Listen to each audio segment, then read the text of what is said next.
आप सभी राइजिंग भारत की चर्चा कर रहे हैं और इसमें स्ट्रेंथ विद इन पर आपका जोर है। यानी साधारण शब्दों में कहूं तो देश के अपने खुद के सामर्थ्य पर आपका फोकस है। और हमारे यहां तो शास्त्रों में कहा गया है तत्वम असि, यानी जिस ब्रह्म की खोज में हम निकले हैं वो हम ही हैं, वो हमारे भीतर ही है। जो सामर्थ्य हमारे भीतर है उसे हमें पहचानना है। बीते 11 वर्षों में भारत ने अपना वही सामर्थ्य पहचाना है और इस सामर्थ्य को सशक्त करने के लिए आज देश निरंतर प्रयास कर रहा है। साथियों, सामर्थ्य किसी देश में अचानक पैदा नहीं होता। सामर्थ्य पीढ़ियों में बनता है। वो ज्ञान से, परंपरा से, परिश्रम से और अनुभव से निखरता है। लेकिन इतिहास के एक लंबे कालखंड में गुलामी की इतनी शताब्दियों में हमारे सामर्थ्यवान होने की भावना को ही हीनता से भर दिया गया था।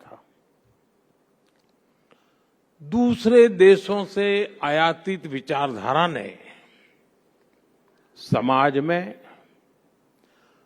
कूट कूट कर ये भर दिया था कि हम अशिक्षित हैं और अनुगामी यानी फॉलोवर हैं। हमारे यहां ये भी कहा गया है यादशी भावना यश सिद्धिर्भवति त्यादशी, यानी जैसी जिसकी भावना होती है उसे वैसी ही सिद्धि प्राप्त होती है। जब भावना में ही हीनता थी तो सिद्धि भी वैसी ही मिल रही है। हम विदेशी तकनीक की नकल करते थे, विदेशी मोहर का इंतजार करते थे।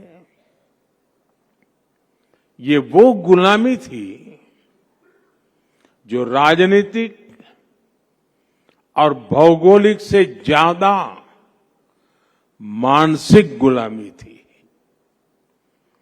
दुर्भाग्य से आजादी के बाद भी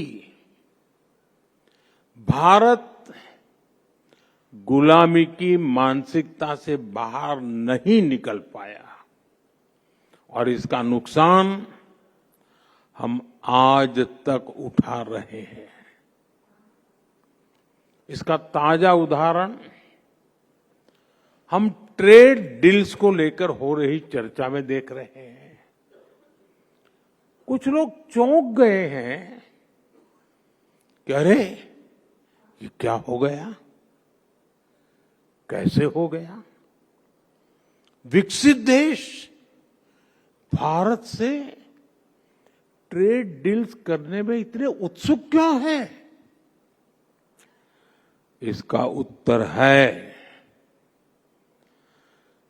हताशा निराशा से बाहर निकल रहा आत्मविश्वासी भारत।